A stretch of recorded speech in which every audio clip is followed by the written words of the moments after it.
Hello friends, ఈరోజు video మళ్ళీ form వీడియోనండి. ఎందుకంటే ఈ వీక్ అయితే కంపల్సరీ 1 వీక్లోనే వచ్చేసానండి. ఈ వీక్ మేమైతే ఏమేమి హార్వెస్ట్ చేసామనేది, హార్వెస్టింగ్ కొంచెమే ఉంది కానీ ఈ వీక్ ఏమేమి పని చేసామనేది ఈ వీడియో అండి. ఎందుకంటే ఈ వీక్ అయితే విత్తనాలు వేసాము, చెట్లకి పంచగవ్య స్ప్రే చేసామన్నమాట. ఇంకా స్టార్టింగ్ కాటన్తో స్టార్ట్ చేసామండి. పత్తి మళ్ళీ కొంచెం వచ్చింది.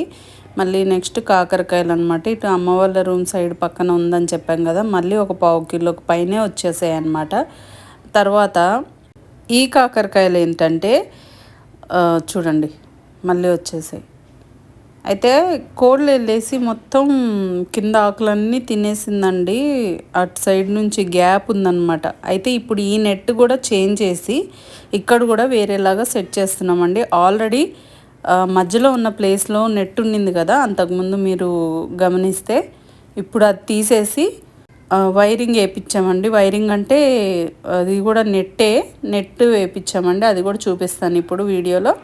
నెక్స్ట్ హార్వెస్ట్ చెర్రీ టమాటాస్ అండి. చెర్రీ టమాటాస్ కూడా చాలా వచ్చాయండి. నాటు టమాటాలు కంపల్సరీ. ఈ టమాటాస్ బదులు ఈ టమాటాస్లో చెర్రీ టమాటాస్ గురించి అయితే చాలా చెప్తున్నారండి. నేనైతే మొన్న బ్యాక్ టు రూట్స్ ఛానల్లో కూడా నేను ఈ చెర్రీ టమాటాస్ విశిష్టత తెలుసుకున్నానండి. నేను తెలుసుకోకుండా ముందే తెచ్చి వేశాను. కాకపోతే ఇప్పుడు తెలిసినాక ఇంకా వీటి వాల్యూ తెలిసిందండి నాకు బాగా. చూడండి ఎన్ని వస్తాయో. ఇది నాటుది మొండి మొక్క అండి. కంపల్సరీ ఇప్పటికైనా ఎవరి దగ్గరన్నా అందుబాటులో ఉంటే ఒక్క టమాటా తీసుకొని వేసుకున్నా మీకు బోల్డ్ అన్ని మొక్కలు అవుతాయండి. ఇంకా అండి తప్పకుండా ఎవరైతే కొంచెం ప్లేస్ ఉన్నా ప్రతి ఒక్కరూ ఏదో ఒక రకమైన పంట వేయాలనే నా కోరికండి. ఎందుకంటే భూమిని పిండి వ్యవసాయం చేస్తున్నారండి చాలామంది, కెమికల్ ఫార్మింగ్ చేస్తూ. ఆ కెమికల్ వల్ల మనకు వచ్చే అనారోగ్యాలు అన్నీ కాదండి. వాటి గురించి తెలిసాకైతే నేనైతే ఏది తినాలన్నా ఏది తాగాలన్నా చాలా అంటే చాలా భయం వేస్తుందండి. మొత్తానికి చూడండి ఎన్ని టమాటోస్ వచ్చాయో. ఇంక ఇది ద్రాక్ష మొక్క అండి. చనిపోయింది అనుకున్నాను, మళ్ళీ బాగానే చిగుర్లు వేసుకొని వస్తుంది. ఇంకా నెక్స్ట్ ఇది దొండకాయలండి. దొండకాయలు కూడా ఇప్పుడు తీగ పాకి కొంచెం కాయలు స్టార్ట్ అవుతున్నాయి. నెక్స్ట్ వీక్కి ఇంకొంచెం బాగా స్ప్రెడ్ అవుతుంది అనుకుంటున్నానండి. ఎందుకంటే ఇప్పుడు షుగర్, బీపీ వీటికన్నా కూడా క్యాన్సర్ అనే మహమ్మారి ఎక్కువ వస్తుందండి. అది ఎందువల్ల వస్తుందంటారు? కెమికల్ ఫార్మింగ్ వల్లే. కెమికల్స్ వాళ్ళు స్ప్రే చేసే కెమికల్స్. ఇప్పుడు నేను మా ఇంటి ముందు అటు సైడ్ ఉన్న ఫార్మ్స్ గురించి చెప్పాను కదండి, కెమికల్ ఫార్మింగ్ చేస్తున్నారని. అయితే ఆ కెమికల్స్ కొట్టినప్పుడైతే అక్కడ ఆ ఏరియా అంతా కూడా ఇప్పుడు కొట్టిన వాళ్ళకు కూడా ఎంత ఎఫెక్ట్ పడుతుందో ఇంకా అది వాళ్ళకే తెలియాలి. కానీ ఆ కెమికల్ ఫార్మింగ్ కొట్టిన వాళ్ళకి ఈ కాయలు కానీ పూలు కానీ ఎక్కువ రావాలనేసి ఎక్కువ కెమికల్స్ కొడుతున్నారు కదా. వారానికైతే 2 times కంపల్సరీ కొడుతున్నారండి. అంటే మేము దగ్గరుండి చూస్తున్నాం కాబట్టి మాకు అర్థమవుతుంది. సో అందుకని తప్పనిసరిగా ప్రతి ఒక్కరు కొంతలో కొంతన పండించుకోవాలనే నా కోరికండి. నెక్స్ట్ ఈ టమాటాలండి. వీటికి కూడా ఈ మొక్క సర్వీస్ అయిపోతుందండి, వస్తుంది. అందుకే నేను ఇంట్లో నార్లు పోసుకొని వెళ్దాం అనుకుంటున్నానండి. కొన్ని మాత్రమే అక్కడ వస్తున్నాయి, కొన్ని అయితే రావట్లేదు. ఎందుకంటే పందికొక్కులు తయారయ్యాయండి ఫామ్లో. ఎలుకలు, పందికొక్కులు. ఎందుకంటే కోళ్ళు ఉన్నాయి కాబట్టి వాటి వల్ల వచ్చాయో ఏమో మరి. పందికొక్కులు ఉన్నాయి కాబట్టి ఇంట్లో నార్లు పోసుకొని, అది కూడా నేను రేపు వీడియో పెడతానండి. ఇంట్లో నార్లు పోసుకొని వెళ్దాం అనుకుంటున్నాను నెక్స్ట్ వీక్. డేంజర్ బెల్స్ మోగాయండి మనకి. ఎందుకంటే ఈ కెమికల్ స్ప్రేస్ ఎక్కువైపోయి చాలామందికి అయితే హెల్త్ ఇష్యూలు వచ్చేస్తున్నాయి. అటు రైతులు ఆదాయం కోసం ఎక్కువ స్ప్రేలు కొట్టేసి వాటికి ఎక్కువ హెల్త్ ఇష్యూలు తెచ్చుకుంటున్నారు. వాళ్ళు తెచ్చుకుంటున్నారు, మనం కొనుక్కొని మనం తినడం వల్ల మనకి హెల్త్ ఇష్యూలు ఎక్కువ వస్తున్నాయి. అందుకనే చూడండి, ఇది నేను పంచగవ్య అండి. పూత కాపు ఉన్న స్టేజ్లో కొడితే కాత సైజు పెరుగుతుంది, పూత నిలుస్తుంది, కాయ టేస్ట్ ఒరిజినల్ టేస్ట్ వస్తుందనేసి ఈ పంచగవ్య స్ప్రే అన్నిటికీ కూడా ముందు హార్వెస్ట్ చేసుకొని తర్వాత ఈ పంచగవ్య స్ప్రే కొడుతున్నామండి. ఇది మా చిన్న బాబు అండి, వాటితో కొట్టిస్తున్నాను. చూడండి ఎంత బాగా కొడుతున్నాడు అసలు. మొత్తం ఆకాకు తడవాలనేసరికి వాడు ఆ స్ప్రే సెట్ చేసుకొని వాడు ఎలా కొడుతున్నాడో చూడండి. 20 లీటర్స్ క్యాన్ కూడా వాడు ఎలా వీపుకి తగిలించుకొని కొడుతున్నాడు అంటే, నేను పట్టుకొని వెళ్తున్నాను కదా వాడికి కూడా ఇబ్బంది అవుతుందని చూడండి ఎలా. నాకైతే చాలా హ్యాపీ అనిపించిందండి. నాకు ముగ్గురు పిల్లలైతే వాళ్ళిద్దరు హెల్ప్ చేయట్లేదని చాలా ఫీల్ అవుతున్నాను, ముగ్గురు కూడా. కానీ ఈసారి అయితే ఇది వాడికి ఇంట్రెస్టింగ్ అనిపించిందండి, అందుకనే వాడు నేను కొడతాననేసి అన్నిటికీ కూడా స్ప్రే చేశారు. ఇది మునగ మొక్కలండి. ఇది స్వీట్ పొటాటో, గెన్సిగడ్డలు అంటారు కదా, స్వీట్ పొటాటో. ఇదేమో పత్తి. చూడండి ఆ 20 లీటర్స్ ఆటోమేటిక్ ఇది మోటార్ స్ప్రేయర్ అండి అది. చూడండి అసలు 60 లీటర్స్ పట్టింది. అంటే 3 టైమ్స్ ఫిల్ చేసామండి వాటరింగ్. తోటంతా సరిపోవడానికి 3 టైమ్స్ ఫిల్ చేస్తే సరిపోయింది. అంటే 60 లీటర్స్ పట్టింది. 60 లీటర్స్కి 5:10 రేషియోలో నేను లిక్విడ్ వేసానండి పంచగవ్య. చూడండి కొబ్బరి మొక్కలు మొన్న లాస్ట్ టైం తెచ్చినవి చూపించాను కదా, అవన్నీ కూడా నాటేశారనమాట. ఇంకా ప్రతి ఒక్క మొక్కకి చూడండి, ఇది కాకర మొక్క ఉందని చెప్పి దానికి కొట్టమని చెప్తున్నాను. ప్రతి ఒక్క మొక్కకి అసలు ఫామ్ అంతా వీడే కొట్టేశాడండి మొత్తం కూడా. నేను వీడియో తీస్తున్నాను, వాడేమో స్ప్రే చేస్తున్నాడు. ఇదేమో మెక్సికన్ సన్ఫ్లవర్ అండి, ఇదేమో సెంటు మల్లి, ఇదేమో పర్పుల్ కలర్ టికోమా, ఇదేమో రోజ్ ఫ్లవర్. ఇవన్నీ బెండ మొక్కలండి. వీటన్నిటికి కూడా కాత పూత చాలా ఉంది. అందుకే వాటికి కూడా ఆకు తడిచేలాగా కింద నుంచి స్ప్రే చేయమని చెప్పాను. ప్రతి ఒక్క ఆకుకి ప్రతి ఒక్క మొక్కకి ఇలానే స్ప్రే చేశాడండి. కొబ్బరి మొక్కలు కూడా చూడండి అవన్నీ పెట్టేసామన్నమాట అట్లా లైన్గా. ఇది మహాగని మొక్క అండి. ఇంక పండ్ల మొక్కల సైడ్కి వచ్చేసాము. అటు కూరగాయల సెక్షన్ అయితే ఇటు పండ్ల మొక్కల సెక్షన్ అన్నమాట ఒక సైడ్ నుంచి. అయితే చూడండి మొత్తం మామిడి మొక్క, దానిమ్మ మొక్క అండి ఇది. దీనికైతే పూత కాత చాలా ఉంది, కాయలు కూడా పిందెలు పడి ఉన్నాయి కాబట్టి దీనికి కంపల్సరీ కొట్టాలి. దీనికి దానికి కాదండి, మన ఇండోర్ ప్లాంట్స్కి ఆకుకూరలకి అవసరం లేదు. ఈ రెండిటికి తప్ప మిగతా ప్రతి ఒక్క మొక్కకి కంపల్సరీ స్ప్రే చేయాల్సిన మొక్క అండి. ఇది రెడ్ ఉసిరి అండి. చూడండి రెడ్ కాడ ఉంది, రెడ్ ఉసిరి. నెక్స్ట్ ఇయర్ క్రాప్ వస్తుందని ఎక్స్పెక్ట్ చేస్తున్నామండి. అయితే ఆకులు ఎలా తడిచి అంటే స్నానం చేయించినట్టు ఇప్పుడు వర్షం పడితే ఎలా ఉంటుందో అలా చేయించినాక భూమిలో కూడా కొంచెం స్ప్రే వేర్లు ద్వారా ఆ బలం అందుకోవాలని చెప్పి భూమిలో కూడా స్ప్రే చేపిస్తున్నాను అనమాట. చూడండి ఇదేమో శ్రీలంకన్ లిల్లీ అండి ఈ మొక్క. దీని ఫ్లవర్స్ చూడండి ఎలా ఉంటాయో. ఇది సాయంత్రము ఫ్లవర్స్ అలా విడిచినాక చాలా మంచి స్మెల్ వస్తుందండి. ఇవేమో బొప్పాయి కాయలు అండి. బొప్పాయి కాయల్లో కూడా 2 రకాలు అని చెప్పాను కదా.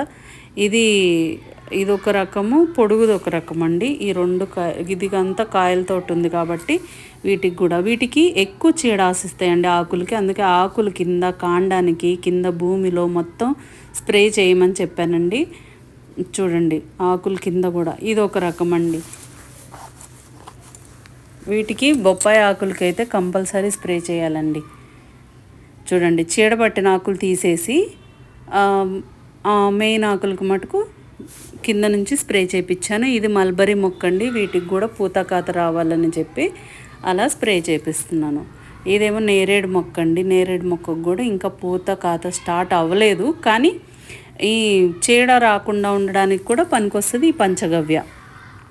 ఇంకా ప్రతి ఆల్ ఇన్ వన్ లాగా అండి. చూడండి ఇదైతే మందార మొక్క, మంచి పింక్ కలరు. దానికి చీడ వచ్చిందనమాట. అదే స్ప్రే మంచిగా చేయమని చూపిస్తున్నాను అనమాట. అది చూడండి దాంట్లో అయితే చీడ ఉందన్నమాట, వైట్ మిల్లీ బగ్స్ వచ్చినాయి చూడండి. అది అలాంటి దానికి ఎందుకంటే ఇందులో కౌ యూరిన్ 5 రకాలు, పంచగవ్య అంటే ఆవుకు సంబంధించిన 5 రకాలు దీంట్లో కలిపి ఉంటాయి కాబట్టి ప్రతి ఒక్క స్టేజ్లో కొట్టచ్చండి ఈ పంచగవ్య. చూడండి ఇదైతే పూత మీద ఉంది. మనకి విత్తనాలు మంచిగా హెల్దీ విత్తనాలు రావాలని చెప్పేసి నేను వాటికి కూడా కొట్టిస్తున్నానండి స్ప్రే. ఇదంతా మునగ చెట్లు అండి. మొన్న మీరు లాస్ట్ వీక్ హార్వెస్ట్లో చూశారు కదా. ఇవన్నీ బెండ మొక్కలు బాగా ఎదుగుతున్నాయి అన్నమాట. వీటన్నిటికి కూడా స్ప్రే చేపిస్తున్నాను. నేను ఈవినింగ్ టైంలో 6 తర్వాత స్ప్రే చేపిస్తున్నానండి. పైన సూర్యుడు చూడండి ఇంకా ఎర్రగా ఎంత అందంగా కనిపిస్తాడో చూడండి. ఇప్పుడు ఇవన్నీ మునగ మొక్కలు, ఇవన్నీ చూడండి ఈవినింగ్ టైంలో కొట్టిస్తున్నాను చూడండి. సన్సెట్ అవుతుందో ఆ టైంలో కొట్టాలన్నమాట. మరి ఎండలో అయితే ఇది హీట్ ఎక్కువైపోయి ఆకులు మాడిపోయే ఛాన్సెస్ ఉంటాయి కాబట్టి ఈవినింగ్ 6 తర్వాత స్ప్రే చేయించామనుకోండి, నైట్ అంతా అవి ఆకుల్లోంచి గ్రహించుకొని చెట్టుకి బలం వచ్చేలాగా చేస్తుంది. చూడండి ఇవన్నీ పిందెలతో ఉన్నాయి. వీటి సైజు పెరగాలని ఈ పంచగవ్య స్ప్రే చేస్తున్నాను. ఇంక ఇదే అది కాదండి, ప్రతి ఒక్క మొక్కకి కొట్టాను. ఇదేమో గోల్డెన్ మ్యాంగో అండి. ఇది ఉందండి, చాలా అది లేతగా దోరగా ఉన్నప్పుడేమో చాలా పుల్లగా ఉందండి. లాస్ట్ టైం కోసి దేవుడి దగ్గర ఉగాది రోజు దేవుడి దగ్గర పెట్టామండి. అది పండి మెత్తగా అయిపోయి తింటే అసలు ఎంత స్వీట్గా ఉందో. గోల్డెన్ మ్యాంగో అంటారండి దాన్ని. చూడండి ఒక్కొక్కరు ఒక్కొక్క పని. నానేమో కోళ్ళు పని చూసుకుంటున్నాడు, మా పెద్ద బాబు మా అమ్మనేమో రాళ్ళు ఏరేస్తున్నారనమాట. ఫామ్లో సగం చాలా రాళ్ళు ఉన్నాయండి, ఆ రాళ్ళన్నీ వేరేస్తున్నాడు. చిన్న బాబేమో ఇలా స్ప్రే చేసేసాడనమాట, ఇంకా స్ప్రే చేసి పెట్టేస్తున్నాడు అనమాట. అయితే రేపు విత్తనాలు వేద్దామనేసి ఇదిగోండి ఇదంతా నా విత్తనాల గని అనమాట. నేను కొన్న విత్తనాలు చాలా అంటే చాలా విత్తనాలు కొని సేవ్ చేసి పెట్టుకుంటానండి. ఎప్పుడు కూడా తెప్పించుకుంటానే ఉంటాను. నాకు కొత్త వెరైటీగా ఉన్నాయి ఎక్కడన్నా అని అంటే అక్కడ నుంచి యూట్యూబర్స్ నుంచి నేను తెప్పించుకుంటూ ఉంటాను. రేపు పొద్దున వేద్దామనేసి, ఈరోజు చీకటి అయిపోయిందని అసలు ఏమేమి వేద్దామనేసి రేపటికి రెడీ చేసుకుంటున్నాను. పర్పుల్ మీడియం లాంగ్ బ్రింజాల్ అండి. బ్రింజాల్లో ఒక 3 రకాలు. ఇదేమో ఇయర్ లాంగ్ కాసే గుజరాత్ చిక్కుడు అంటండి. ఇది టమాటో అప్పారావు సార్ ఇచ్చారు. ఇదేమో గోరుచుక్కుళ్ళు క్లస్టర్ బీన్స్. ఇది పర్పుల్ రౌండ్ వంకాయ. ఇదేమో సేవ్ ఆఫీస్ నుంచి తెచ్చుకున్నానండి. ఇది పర్పుల్ ముల్ల వంకాయ. ఇవన్నీ నాటువి. ఇదేమో పాలకూర. ఇంక ఇదేమో మస్క్ మెలన్ కస్తూరి బెండ అండి. ఇదేమో మొత్తము కింద 2 గింజలు ఉన్నాయి కదా, అది పెద్ద గుత్తి బీర అండి. మిగతా ఇవన్నీ మిర్చిలో వెరైటీస్. తోట మిర్చి. ఇది సూపర్ హాట్ చిల్లీ, అమెరికా నుంచి యుఎస్ నుంచి వచ్చిందండి అది. ఇది కారం మిర్చి. ఇది ముల్ల కీర అండి, కీరాలో ఒక రకం. ఇది గోరుచుక్కుడుగాయలు అనమాట, పాతవి. మరి ఇవి వస్తాయో రావో తెలియదు. చూడండి 5 నిమిషాలకు ఒకసారి ఇలా ఫ్లైట్ వెళ్తూ ఉంటుంది అనమాట. అంటే ఎయిర్పోర్ట్కి దగ్గరలో ఉంటుంది మా ఫామ్. ఇది ఎర్లీ మార్నింగ్ అండి. చూడండి ఎంత ప్లెజెంట్గా ఉంటుందో అసలు. ఇలా ఉండాలనే నాకు చాలా ఇష్టం అండి. అయితే మా కొత్తిమీర వేద్దామనేసి ధనియాలు తీసుకొని వెళ్ళానండి. అలా చేత్తోటే నలుపుతున్నాను. అవి ఒక్క గింజ 2 గింజలు చేసి వేసామంటే ఒక గింజ 2 మొక్కలు అవుతాయి అన్నమాట. అందుకని నేను ఒక సైడు ఖాళీ ప్లేస్ ఉంటే, అది టమాటోస్ ఉన్నాయి కదండి, టమాటోస్కి బ్యాక్ సైడ్ ఖాళీ ఉంటే ప్లేస్ అలా లైన్లుగా వేద్దామని లైన్లు వేస్తున్నానండి. వీడియో తీసేవాళ్ళాక నేనే చేస్తున్నాను మొత్తం కూడా. ఇలా లైన్గా వేసుకున్నాను అనుకోండి చాలా. ఇప్పుడు కొత్తిమీర ఇప్పుడైతే ప్రస్తుతానికి పొద్దున కొత్తిమీర స్టార్ట్ చేశానండి. 5-6 లైన్లు రోస్లో వేసాను, కొత్తిమీర ఎక్కువ కావాలనేసి. చూడండి 1 2 3 4 పెద్ద లైన్లు వేసేసానండి. ఒక 100 గ్రాములు ధనియాలు దాకా వేసానండి. అవి నలగొడితే డబల్ అవుతాయి కదా, అన్నీ వేసాను ఎక్కువ కావాలనేసి. అంటే నాకు మ్యాక్సిమం బయట కొనకుండా చేసుకోవాలని నా తపనండి. ఇంక ఇది లాస్ట్ టైం 2 రకాల పల్లీలు వేసానండి. ఎర్ర పల్లీలు, తెల్లవి మామూలు నార్మల్ అని, నాటు పల్లీలని. అది ఎండిపోయిందని తీసాను. ఒక్క గింజ పెడితే అలా 3 4 అయ్యో వచ్చాయండి. ఇదేమో ఎర్ర పల్లీలు, చూసారా ఎలా ఉందో. ఇంక ఇలా కొంచెం హార్వెస్ట్ చేశానండి. హార్వెస్ట్ చేసి మళ్ళీ ఆ వేర్లతోటి అలా పెట్టేశానండి. కానీ నాకు వీటి గురించి అవగాహన లేదు. మళ్ళీ అయితే హెల్తీగా ఉంది ప్లాంట్ అనేసి ఆ పెద్ద మెచ్యూర్ అయిన గింజలు తీసేసి మిగతాది లోపల పెట్టేశాను అనమాట. ఇంక ఇదంతా కూడా ట్రాక్టర్తో లాస్ట్ 10 days బ్యాక్ ఇదంతా విత్తనాలు వేద్దామనేసి ఇంటి ముందు అనమాట. ఇంటికి ముందు, అంతకుముందు ఇటు దారి ఉండిందనమాట. మీకు అర్థమవుతుందా, గ్రీన్ నెట్ ఉండింది కదా, అది తీసేసి ఈ నెట్ సెట్ చేసేసారనమాట. మీరు చూడండి దగ్గర నుంచి. ఇది సెట్ చేసి దారి ఇటు సైడ్ లాస్ట్ ఈశాన్య మూల పెట్టారు. ఎందుకంటే ఇటంతా ఖాళీ స్పేస్ వేస్ట్ అయిపోతుంది అనేసి ఇదంతా కూడా ఈ లైన్ ఈ తీగకి నేను ఏంటంటే తీగ జాతి మొక్కలు వేద్దామని ఇప్పుడు ప్లాన్ అండి. నేను అన్నీ కూడా బీర, చుక్కుడులో రకాలు ఈ 2 పెద్ద గుత్తి బీర అండి. ఇంక ఇవి నార్మల్ బీరకాయలు, ఇవేమో సొరకాయలు. ఈ లైన్ వేస్తున్నానండి. ఆ కడీలకి అటు సైడ్ ఇటు సైడ్ ఈ లైన్ అంతా వేద్దామని ఇంక ఇలా నేనే పారతోటి అలా సెట్ చేసి ముందు గుల్ల చేసి అలా సెట్ చేసి వేసేస్తానండి. ఇంకా ఫైనల్గా ఈ మిగతా రకాలన్నీ కూడా మా తోటికోడలతోటి చిన్న తోడుకోడల చేత వేపిస్తున్నానండి. ఈ విత్తనాలన్నీ కూడా అంటే వరుసగా నార్లు లాగా పోపిస్తున్నాను. నెక్స్ట్ వీక్ వచ్చినప్పుడు ఏదన్నా కొంచెం పెరిగినా నెక్స్ట్ అంటే అక్కడే ఉంచేసి మిగతాయి ట్రాన్స్ప్లాంట్ చేస్తాను. ఇంకింతే అండి. ఈ వీడియో కనుక మీకు నచ్చినట్లయితే please like, share and subscribe. Thanks for watching. Bye అండి.